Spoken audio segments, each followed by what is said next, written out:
Hello प्यारे दोस्तों, स्वागत है आपका इंटरव्यू क्लासेस में। बात करेंगे अपने सामाजिक विज्ञान का जो पेपर होने वाला है 16 मार्च को। उसमें आने वाले 1 नंबर, 2 नंबर, 3 नंबर और 4 नंबर के सभी महत्वपूर्ण प्रश्नों के बारे में। आपकी चारों किताबों से जो भी मोस्ट इंपॉर्टेंट क्वेश्चंस हैं उनके बारे में हम डिस्कस करेंगे। ठीक है। इससे पहले एमसीक्यूज यानी बहुवैकल्पिक प्रश्न और फिलिप्स वाले यानी रिक्त स्थान वाले क्वेश्चन हम कर चुके हैं और मैप हम कर चुके हैं। ठीक है ना। जैसे ही आपके सामाजिक का पेपर होगा उसके बाद में आपको साइंस के मोस्ट इंपॉर्टेंट क्वेश्चंस हर चैप्टर के मिल जाएंगे। ठीक है ना। चलिए स्टार्ट करते हैं अपने जो भी महत्वपूर्ण प्रश्न हैं, ठीक है, उनके बारे में। पहला है कि कपास की कृषि के लिए कौन सी मृदा उपयोगी है। तो कपास के लिए क से याद रखिए काली मृदा। कौन सी मृदा? काली मृदा। और स्थानीय भाषा में इसका एक नाम रखा जाता है, क्या? रेगुर। क्या नाम रखा है इसका? रेगुर। ठीक है ना। ये भी ध्यान रखिएगा। ठीक है। वीडियो थोड़ा लंबा होगा क्योंकि इसमें हर प्रकार के क्वेश्चन शामिल है और अगर आप कंप्लीट वीडियो देख लेते हैं तो कल के पेपर देने के बाद आपके चेहरे पे एक रौनक होगी कि आपने अच्छा हुआ वीडियो देख लिया। ठीक है ना। चलिए आगे देखते हैं, अंतर्राष्ट्रीय व्यापार किसे कहते हैं। तो अंतर्राष्ट्रीय व्यापार दो देशों के मध्य होता है, बड़े पैमाने पर विदेशी मुद्रा का आदान प्रदान होता है और पूरे देश की आवश्यकताओं को पूरा करता है। ठीक है ना। तो अंतर्राष्ट्रीय व्यापार तो अंतर्राष्ट्रीय मतलब दो देशों के बीच में होने वाला व्यापार। ठीक है, सीधे शब्दों में। अगला है, भूमि निम्नीकरण के कोई दो कारण बताइए। भूमि निम्नीकरण के कारण तो क्या है? वनों का अत्यधिक विनाश, वन खत्म होना। दूसरा क्या? अत्यधिक खनन कार्य, ज्यादा से ज्यादा खनन कार्य किए जा रहे हैं जिससे भूमि का निम्नीकरण हो रहा है। ठीक है ना। सिंपल सा क्वेश्चन था। आगे देखिए, सतत पोषणीय विकास से क्या आशय है। तो पर्यावरण को बिना नुकसान पहुंचाए और वर्तमान विकास की प्रक्रिया भविष्य पीढ़ी की आवश्यकता की अवहेलना न करे और विकास किया जाए, ऐसे विकास को हम सतत पोषणीय विकास कहते हैं। दूसरे शब्दों में वापस सुनिएगा, बड़ा ही आसान है। क्या? ऐसा विकास जो कि पर्यावरण को नुकसान नहीं पहुंचाए और भविष्य पीढ़ी, जो आने वाली पीढ़ी है, भविष्य की पीढ़ी, उसके लिए जो संसाधन चाहिए उनको बिना नुकसान पहुंचाए हुए किया जाए, उसे सतत पोषणीय विकास कहते हैं। बड़ा ही सिंपल था। ठीक है। अगला देखते हैं, श्लेष और वर्ण किस से संबंधित है। तो ये किससे संबंधित है? ये अपने कृषि से। और कौन सी कृषि? स्थानांतरित कृषि। ठीक है ना। कौन सी? स्थानांतरित कृषि।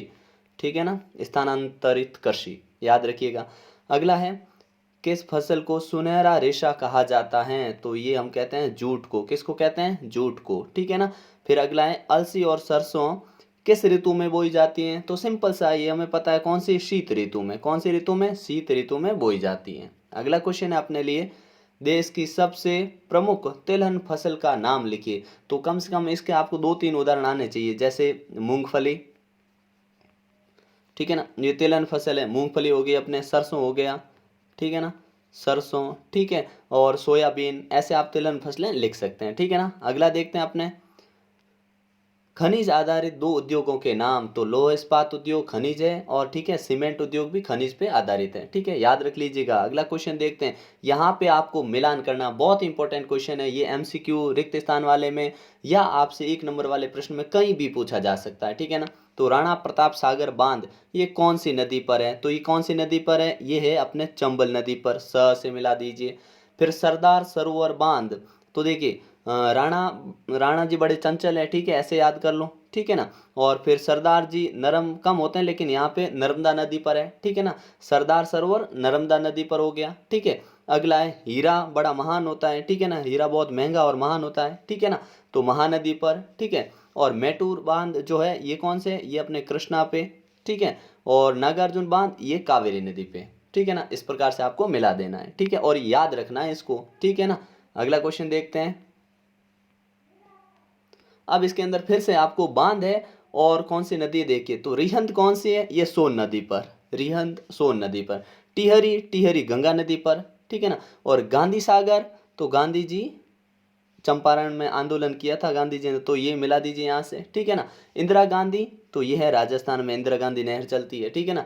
भाखड़ा नागल, तो सतलुज व्यास नदी पर। ठीक है ना। तो ये क्वेश्चन आपसे पूछे जाते हैं। मिलान वाला क्वेश्चन नहीं पूछेंगे बिल्कुल, लेकिन ये क्वेश्चन आपसे कहीं भी किसी तरीके से पूछ सकते हैं घुमा के। ठीक है ना। अगला देखते हैं। अब यहाँ पे महत्वपूर्ण तारीखें आ जाती है जो आपको याद रख लेनी है। जैसे गांधी जी भारत कब आए, भारत में आगमन गांधी जी का कब हुआ था। तो आप जानते हैं गांधी जी 1915 को आए थे। ठीक है ना। 1915। रोलेट एक्ट, जिसके अनुसार जो अंग्रेजी सरकार थी किसी को भी बिना मुकदमा चलाए जेल में डाल सकती थी, उसको रोलेट एक्ट बोला गया। ये कब लागू हुआ था? तो ये 1919 को हुआ था। कब हुआ था? 1919 को, ठीक है। फिर है हिंद स्वराज। हिंद स्वराज कब की बात है? हिंद स्वराज अपने 1909 की बात है, ठीक है। सविनय अवज्ञा आंदोलन, तो ये हुआ था 1930 में, ठीक है। मिला दीजिए 1930, यहाँ से घुमा के मिला देते हैं, ये रहा 1930, ठीक है। फिर है असहयोग आंदोलन, तो असहयोग आंदोलन 1920 में, ठीक है ना, याद रखिएगा। असहयोग आंदोलन 1920, ठीक है, 1 अप्रैल 1920 को हुआ था, ठीक है ना। फिर है पूर्ण स्वराज की मांग, ये 1929 के अंदर, ठीक है ना, मिला दीजिए इससे, ठीक है। तो इस प्रकार से ये डेट महत्वपूर्ण डेट है जो आपको ध्यान रखनी है, तारीख, ठीक है। अगला एक बहुत इंपॉर्टेंट क्वेश्चन कि पिकेटिंग क्या है? पिकेटिंग शब्द का मतलब क्या होता है? तो इसका मतलब होता है विरोध के दौरान किसी फैक्ट्री या दुकान या दफ्तर का रास्ता रोक लेना पिकेटिंग कहलाता है, ठीक है ना। जब विरोध करते हैं और फैक्ट्री दुकान या दफ्तर का रास्ता रोक देते हैं, अंदर नहीं जाने देते हैं किसी को, उसको कहते हैं पिकेटिंग, ठीक है ना। अगला है अपना पूना पैक्ट क्या था? तो आंसर होगा पूना पैक्ट क्या था? पूना पैक्ट अंग्रेजों के सांप्रदायिक निर्णय के खिलाफ गांधी जी और B.R. अम्बेडकर के बीच में हुआ एक समझौता था, ठीक है ना। और ये भी ध्यान रखिए ये हुआ कब था? तो ये हुआ था 24 सितंबर, ठीक है ना, 24 सितंबर 1932 में, ठीक है ना। ध्यान रखिएगा, ये डेट भी याद रखिएगा, बहुत इंपॉर्टेंट है, ठीक है। किन के बीच में हुआ? तो गांधी जी और B.R. अम्बेडकर के बीच में हुआ। क्यों था? क्योंकि अंग्रेजों के कुछ सांप्रदायिक निर्णय थे, उनके खिलाफ हुआ था, ठीक है ना। अगला क्वेश्चन देखते हैं, रोलेट एक्ट से आप क्या समझते हैं? तो अभी बात की हमने 1919 में अंग्रेजों ने पारित किया था ऐसा कानून जिसमें किसी भी भारतीय को बिना मुकदमा चलाए जेल में बंद किया जा सकता था। कोई मुकदमा नहीं, अंग्रेजों को लगा कि डालना है अंदर, जेल में डाल दो बस, ठीक है ना। अगला देखते हैं क्वेश्चन अपना अपना क्या है कि दांडी यात्रा का क्या उद्देश्य था? तो बहुत ही महत्वपूर्ण क्वेश्चन है। दांडी यात्रा का मुख्य उद्देश्य समुद्र के पानी से नमक बनाकर अंग्रेजों के नमक कानून का उल्लंघन करना था, ठीक है ना, तो याद रखिएगा। अगला है गांधी इरविन पैक्ट अथवा दिल्ली समझौता। आपसे पूछ ले दिल्ली समझौता क्या था या गांधी इरविन पैक्ट क्या था? तो सुनिए, ये हुआ कब था? डेट भी पूछी जा सकती है, ठीक है ना। तो सविनय अवज्ञा आंदोलन की व्यापकता ने अंग्रेजी सरकार को समझौता करने के लिए बाध्य कर दिया। क्या? सविनय अवज्ञा आंदोलन चलाया गांधी जी ने, ठीक है, तो अंग्रेज झुक गए, ठीक है। और 5 मार्च 1931 को गांधी जी और लॉर्ड इरविन के बीच में दिल्ली में एक समझौता हुआ, उसी समझौते को ये बोला गया, ठीक है ना। क्या बोला गया? गांधी इरविन समझौता या दिल्ली समझौता, ठीक है ना। अगला क्वेश्चन देखते हैं, गुमास्ता कौन थे? तो बड़ा ही सिंपल क्वेश्चन और पूछने के चांसेस काफी ज्यादा हैं। ईस्ट इंडिया कंपनी द्वारा बुनकरों पर नियंत्रण रखने के लिए नियुक्त वेतन भोगी कर्मचारी को कौन होता था? एक ऐसा आदमी जो वेतन लेता था किससे? अंग्रेजों से। और वो क्या करता था? बुनकरों पर नियंत्रण रखना था। किस पर? बुनकरों। बुनकर मतलब ईस्ट इंडिया कंपनी के अंदर जो लोग काम करते थे उनके ऊपर जो सुपरवाइजर होता था, जो अंग्रेजों से पैसे लेके काम करता था, उनकी जॉब होती थी, उसको गुमास्ता कहा जाता था, ठीक है ना। ठीक है, अगले 3 वर्ड है, ये भी बहुत इंपॉर्टेंट है, ठीक है। तो क्या है इनमें कि एक तो है स्टेपलर, ऐसा व्यक्ति जो रेसों के हिसाब से उनको स्टेपल करता था या छांटता था, उसको स्टेपलर बोला गया, ठीक है। दूसरा था फुलर। फुलर एक ऐसा व्यक्ति जो फुल करता था, यानी चुन्नटों के सारे कपड़े को समेटता था। तो ये वहाँ पे काम करने वाले लोगों के नाम हुआ करते, जो स्पेशल अपना उनको जो टास्क दिया होता था उनको करते थे, ठीक है। एक है कार्डिंग, वह प्रक्रिया जिसमें कपास या ऊन आदि रेशों की कताई के लिए तैयार किया जाता था, उसे कहा जाता था कॉर्डिंग, ठीक है ना, याद कर लीजिएगा इनको अच्छे से। अगला देखते हैं अपने, वेलम क्या है? तो चर्म पत्र या जानवरों के चमड़े से बनी लेखन की सताई को वेलम कहा जाता है, ठीक है। जानवरों के चमड़े से बनी होती थी, ठीक है, उसको वेलम कहा जाता था, ठीक है।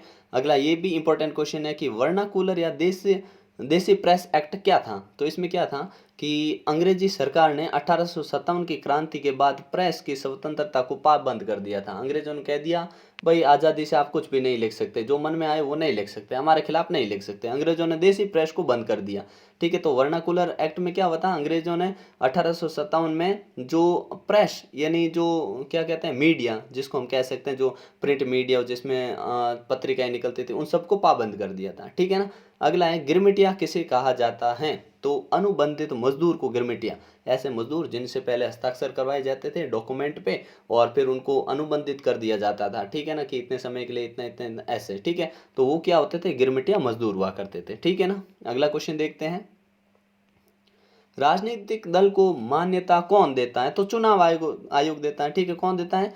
चुनाव आयोग, ठीक है ना, चुनाव आयोग उनको मान्यता देता है। ठीक है, अगला है सिल्क रूट से किन चीज़ों का आदान प्रदान होता था। ठीक है ना, तो देखिए सिल्क रूट था कहाँ पे, ये भी पूछा जा सकता है हमसे। ठीक है ना, तो बड़ा ही आसान, कैसे, सिल्क रूट से चीनी पॉटरी, भारत व दक्षिणी पूर्व एशियाई देशों से मसाला, कपड़े दूसरे देशों में पहुंचाए जाते थे, उसमें सोना चांदी भारत में आते थे।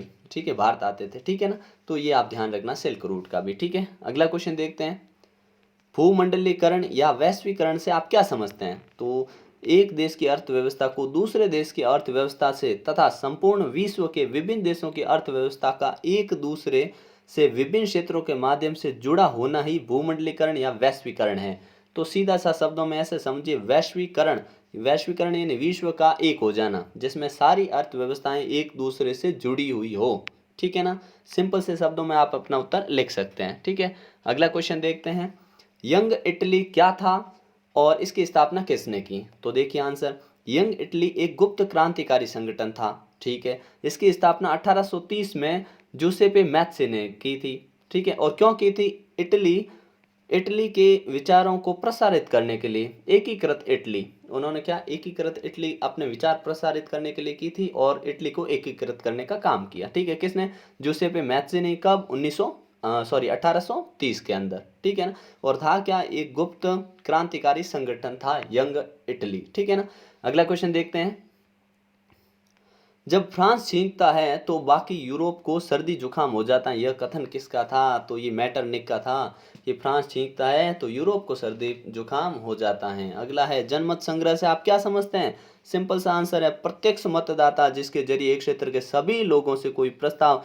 स्वीकृत या अस्वीकृत करवाया जाता हो। कहने का मतलब, लोगों को प्रत्यक्ष, देखो एक होता है अपने चुनाव, जिसमें क्या होता है, वोटिंग होती है, पता नहीं किसने किसको वोट दिया, लेकिन यहाँ पे प्रत्यक्ष मतदान होता है। ठीक है ना, उसमें मतदान होता है लेकिन अप्रत्यक्ष, जैसे चुनाव में होता है। लेकिन जनमत संग्रह में प्रत्यक्ष लोग सामने खड़े रहते हैं और उनसे उनकी राय ली जाती है कि इसको पास किया जाए या फेल किया जाए, मतलब ये लाया जाए कि नहीं लाया जाए। ठीक है, उसी को हम बोलते हैं जनमत संग्रह। ठीक है ना, अगला क्वेश्चन देखते हैं, राजनीतिक समानता क्या है। तो जाति, धर्म, पंथ, आर्थिक स्थिति में अंतर के बावजूद मतदान और चुनाव लड़ने के अधिकार को हम समानता का अधिकार कहते हैं और राजनीतिक समानता कहते हैं। मतलब राजनीति में सारी समानताएं हैं, आपके पास पैसा कितना हो, धर्म कौन सा हो, जाति कौन सी, कोई फर्क नहीं पड़ता। ठीक है, बहुराष्ट्रीय कंपनी किसे कहते हैं। तो बहुराष्ट्रीय कंपनी वह है जो एक से अधिक देशों में उत्पादन पर नियंत्रण और स्वामित्व रखती है। ठीक है, बहुराष्ट्रीय कंपनी जो ज़्यादा देशों में फैली हुई हो।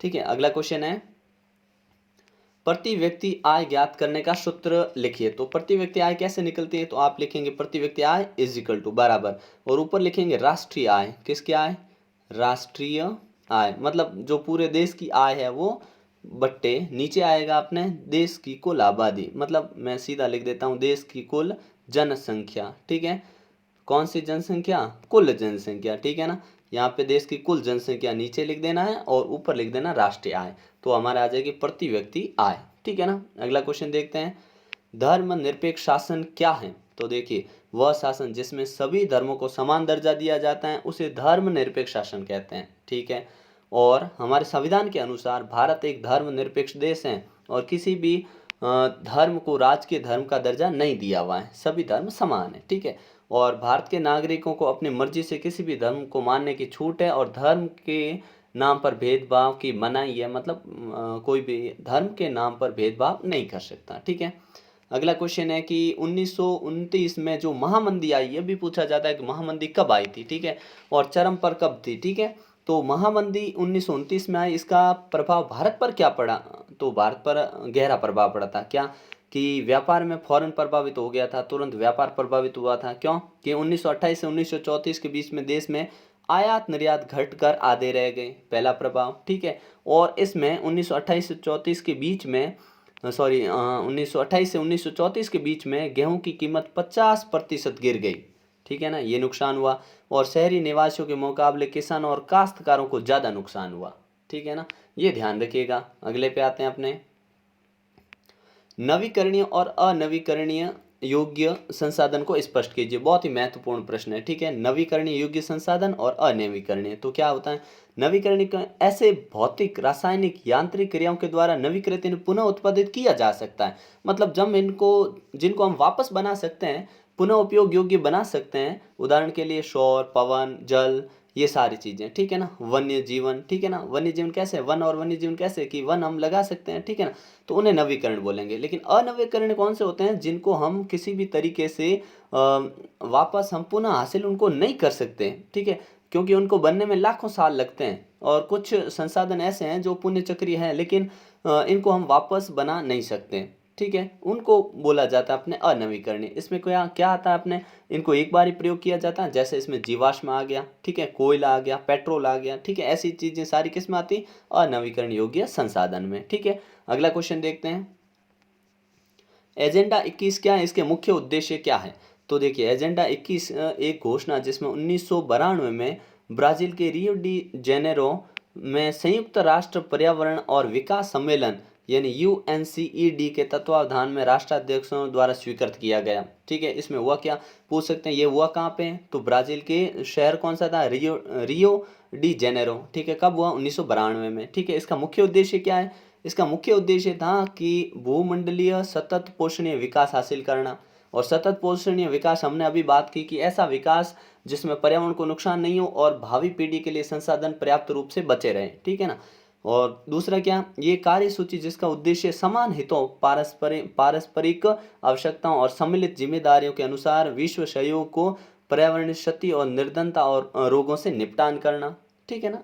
और इसका एक मुख्य उद्देश्य ये भी कि प्रत्येक स्थानीय निकाय अपना स्थानीय एजेंडा तैयार करें, ठीक है। इन्होंने कहा कि हम जो वर्ल्ड पे बना रहे हैं वैसे हर स्थानीय निकाय भी अपना एक एजेंडा बनाए और उसके अनुसार कार्य करें, ठीक है। अगला क्वेश्चन है अपना, बांगर और खादर में 4 अंतर लिखिए, ठीक है ना। तो इसको भी देख लीजिए।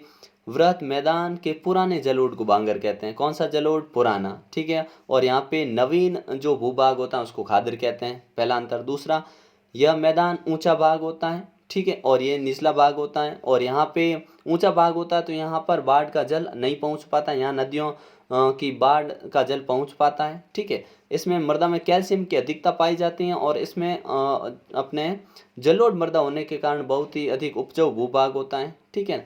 और अपेक्षाकृत कम उपजाऊ होता है और ये ज़्यादा होता है, कहीं कहीं अम्लता ज़्यादा होती है, कृषि नहीं की जा सकती, लेकिन यहाँ पे अपने कृषि की जा सकती है, ठीक है ना। सब जगह एक सा सामान नहीं मिलता और मैदान पे भौगोलिक लक्षण मिलते हैं, ठीक है, भौतिक लक्षण मिलते हैं, ठीक है। अगला है, ये बहुत इंपॉर्टेंट क्वेश्चन है, रिंडरपेस्ट, ठीक है। ये क्या है कि अफ्रीका में रिंडरपेस्ट क्या था, ठीक है। तो ये हुआ कहाँ, पूछा जाए तो अफ्रीका में। और ये था क्या, तो इसने वहाँ की आजीविका और स्थानीय अर्थव्यवस्था को प्रभावित किया था। ये थी अपने क्या, एक बीमारी थी पशुओं में होने वाली रिंडरपेस्ट, ठीक है। हुई कब? 1880 के अंदर, ठीक है।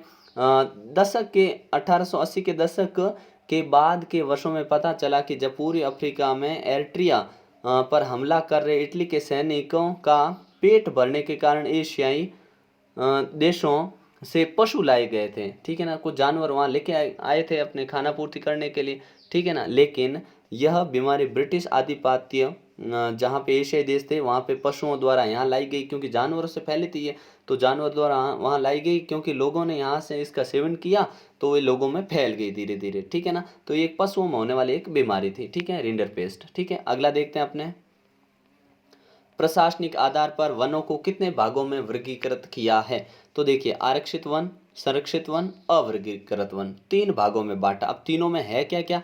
देखिए, आरक्षित वन, वनों की इमरती लकड़ी व अन्य उत्पादन के लिए आरक्षित कर लिया गया, ठीक है। इसमें वनों में पशु को चराना और लकड़ी काटने की अनुमति नहीं होती। आरक्षित में जानवर को नहीं चराया जा सकता, ठीक है। और यहाँ पे वन्य उत्पाद के लिए आरक्षित कर लिया गया होता है, ठीक है, सरकार द्वारा। संरक्षित में क्या होता है, वनों को और अधिक नष्ट होने से बचाने के लिए सुरक्षा दी गई कि नष्ट नहीं हो, ठीक है। लेकिन यहाँ पे पशु चराना और खेती करने की अनुमति विशेष प्रतिबंधों में दी जा सकती है, ठीक है ना। मतलब अनुमति होती है लेकिन उनको कुछ नियम है उनके अनुसार।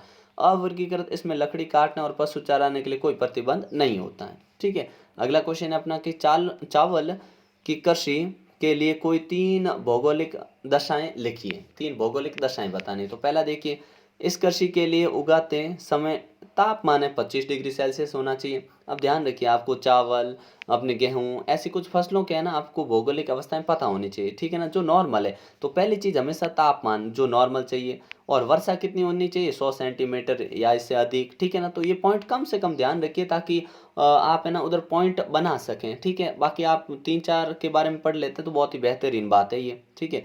चावल उत्पादक राज्य कौन कौन से, तो एक तो उत्तरी पूर्वी मैदान और मैदानी भागों, और जो तटीय डेल्टाई भागों में अधिक उगाए जाते हैं, ठीक है। जैसे उत्तर प्रदेश, पश्चिम बंगाल, बिहार, इन राज्यों में चावल की खेती अच्छे से की जाती है, ठीक है।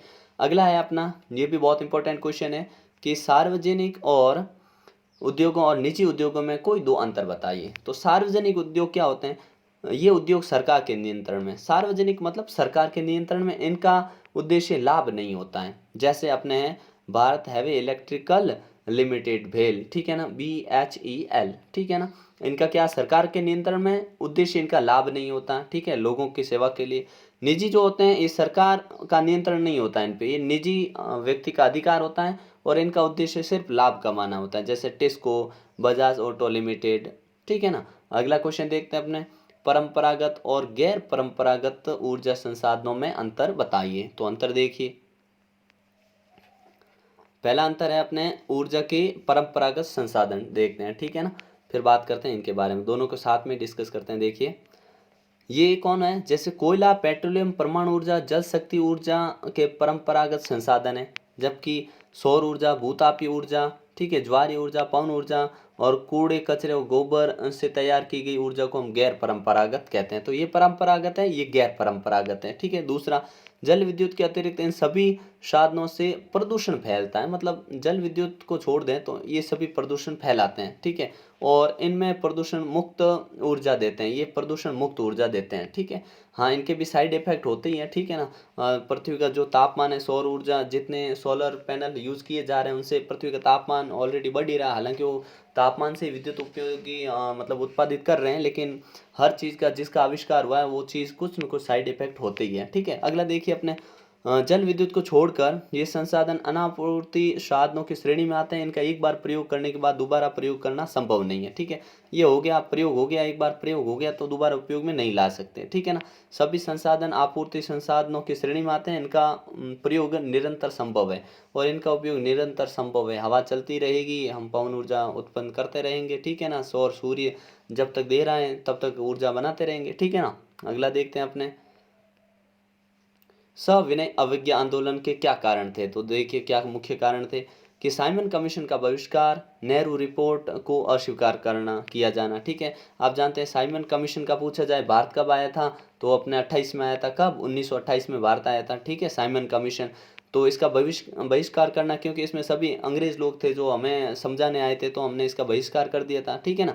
और 1929-30 को विश्वव्यापी आर्थिक मंदी आई थी, ठीक है ना, उसके का एक कारण ये भी था।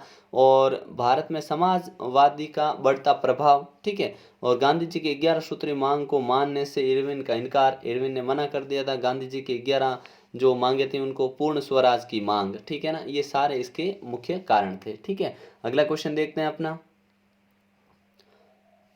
ब्रेटन वुड्स समझौता क्या था, ठीक है। ये काफ़ी इंपॉर्टेंट क्वेश्चन है। अंतर्राष्ट्रीय पुनर्निर्माण और विश्व बैंक और अंतर्राष्ट्रीय मुद्रा कोष, ठीक है ना, ब्रिटेन वुड्स की जुड़वा संतान कहा जाता है, ठीक है ना। इनका एक साथ वर्ष 1944 में अमेरिका के न्यू हैम्पशायर में ब्रिटेन वुड्स सम्मेलन की दौरान हुई थी, ठीक है। और ब्रिटेन वुड्स सम्मेलन में आधिकारिक तौर पर संयुक्त राष्ट्र मौद्रिक और वित्तीय सम्मेलन के रूप में जाना जाता है। इसका तात्कालिक उद्देश्य द्वितीय विश्व युद्ध और विश्व व्यापी संकट से जूझ रहे देशों की मदद करना था। इसका मेन उद्देश्य था कि सेकेंड वर्ल्ड वॉर, जब दूसरा विश्व युद्ध, आप जानते हैं पहला विश्व युद्ध कब, 1914 से 1919 तक था, सॉरी 1918 तक था, ठीक है। और दूसरा था जो 1939 से लेकर 1945 तक था, ठीक है ना। तो ये जो दोनों विश्व युद्ध था दूसरा, इसके अंदर जो देशों को नुकसान हुआ था उनकी मदद करने के लिए और विश्वव्यापी संकट जो था उससे निपटने के लिए इसकी स्थापना की गई थी, ठीक है ना।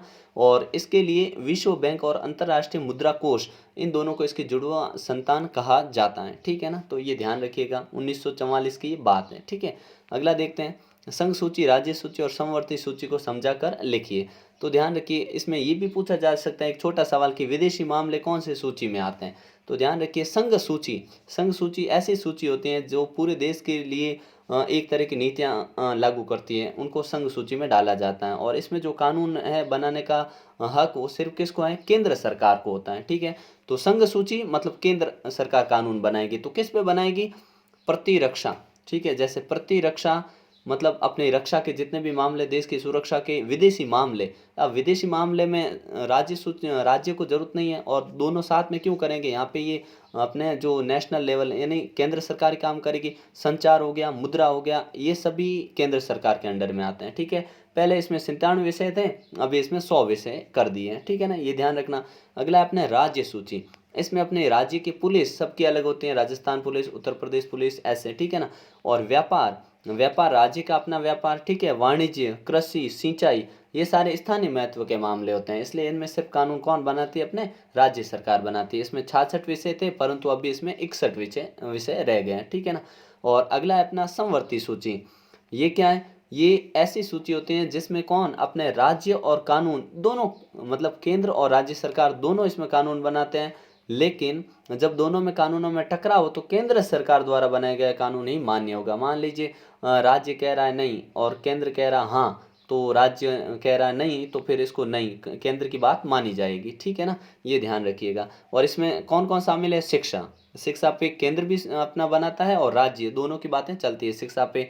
फिर है वन मजदूर संघ, विवाह, गोद लेना, उत्तराधिकारी, ये जैसे विषय इनमें दोनों साझेदारी से अपने कानून बनाते हैं। इनमें पहले 47 विषय थे, अभी इसमें 52 विषय है। ठीक है, अगला इंपॉर्टेंट क्वेश्चन देखते हैं, जिसमें है अपने संगठित क्षेत्रक और असंगठित क्षेत्रक में आपको कम से कम 3 अंतर आपको आने चाहिए। ठीक है, तो देखिए ये सरकार द्वारा पंजीकृत होते हैं संगठित क्षेत्र। ठीक है, और असंगठित क्षेत्र में छोटे छोटे और बिखरी इकाइयाँ आती है जो सरकार के नियंत्रण से बाहर होती है।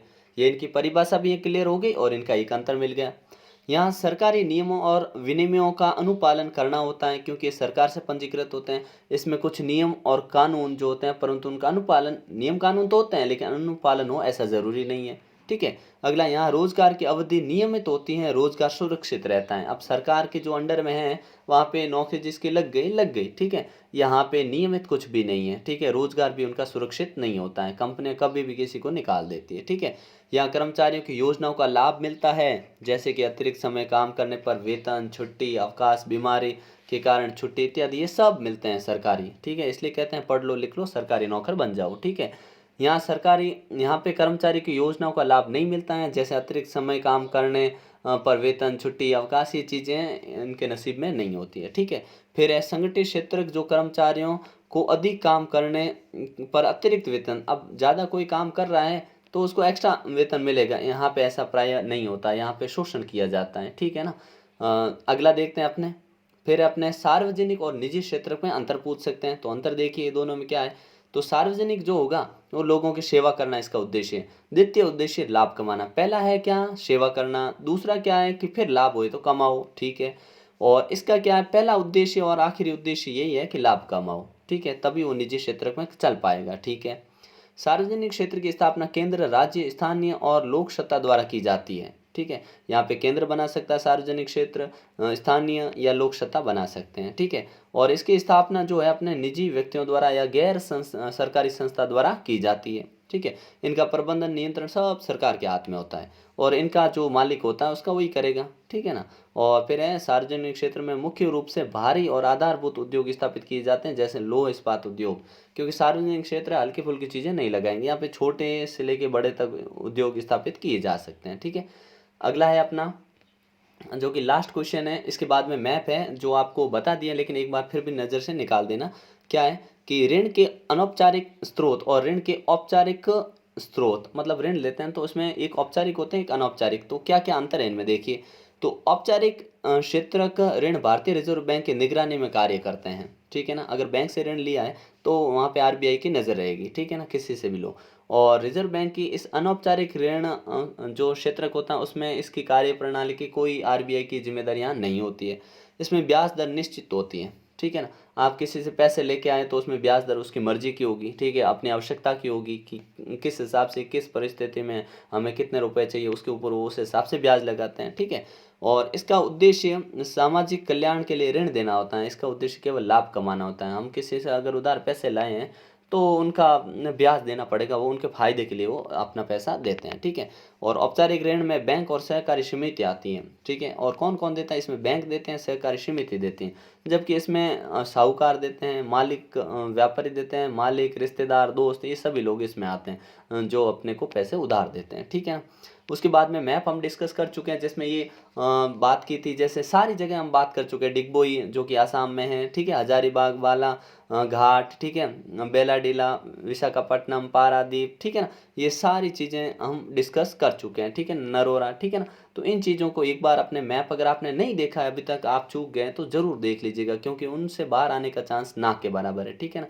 फिर ये कुछ और जगह हैं, ठीक है ना, अपने रानीगंज, सिंगरौली, झरिया, कोरबा, तलचर, रत्नागिरी, केंद्रमुख, ठीक है ना, कुंद्रेमुख, ठीक है, नेवली, ये, ठीक है ना। तो इस प्रकार से ये एसएसटी है आपके। इसके बाद में साइंस के पेपर के साथ मिलेंगे जिसमें भयंकर तैयारी करेंगे, ठीक है ना। और एसएसटी के लिए ये इतना सफिशिएंट है, और इसके अलावा भी और कंटेंट आप पढ़ते रहिए, ठीक है, बेहतरीन तैयारी करिए। कोई दिक्कत आती है तो आप पूछ भी सकते हैं, ठीक है, समय मिलते ही उसका जवाब भी दिया जाएगा। और बेहतरीन ढंग से तैयारी के लिए गहन अध्ययन जरूरी है, ठीक है ना। तो मिलते हैं नेक्स्ट पार्ट में, तब तक के लिए जय हिंद, जय भारत।